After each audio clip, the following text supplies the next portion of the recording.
Radio Espace, les grandes gueules. Leur spécialité, c'est la démesure totale.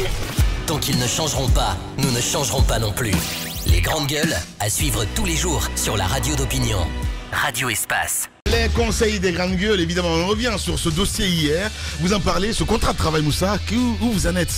Je dois avoir quelques éléments aujourd'hui, enfin, au courant de la semaine, de revenir sur le dossier. Donc, il y a quelques tournures, parce que j'ai été approché lorsque j'ai juste fait le jet. Vous savez, dans cette émission, va à une vitesse extraordinaire. Il suffit juste d'annoncer quelque chose, même en fin d'émission, pour que de part et d'autre, on puisse vous rapprocher. Donc, je veux avoir toutes les documentations des différentes parties là-dessus afin de revenir sur le dossier au courant de la semaine. Justement, on parle aussi évidemment de SLEG, on parle de ces syndicalistes. Oui, mais bien avant ce dossier sur la 3G, de la situation de Celcom Guinée, c'est forcément quelque chose qu'on va devoir approfondir et pour laquelle d'ailleurs inviter formellement lancé à ceux qui gèrent la question de la téléphonie en Guinée. Mamie Diaby, pourquoi pas, justement pour qu'on l'ait, pour avoir plus de clarté. Merci beaucoup, allez-y. Bon, il y a l'INIDH qui entame sa session aujourd'hui, c'est une session ordinaire, dit-on.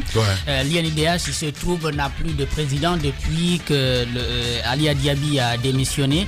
Hier, j'ai eu des informations comme quoi tout serait en train d'être mis en œuvre pour le ramener, alors que les gens avaient dénoncé d'abord dans un premier temps son retour au sein de l'institution lorsqu'il a quitté la Cour constitutionnelle, et après il est venu à prendre cette décision de démissionner finalement de son poste, et après 2 mois, je crois 2 ou 3 mois comme ça, il exprime le besoin de revenir.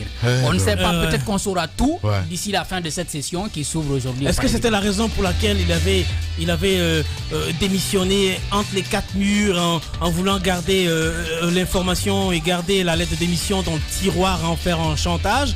On l'avait dit ici dans ce studio. Et je vous ai prévenu de faire attention les gars, parce qu'on peut se servir de vous. 3 mois après, Jacques Lévaleno me dit qu'il a envie de revenir. Ils sont en train de négocier pour qu'il revienne. Il faut être sérieux. Oui, il faut être sérieux.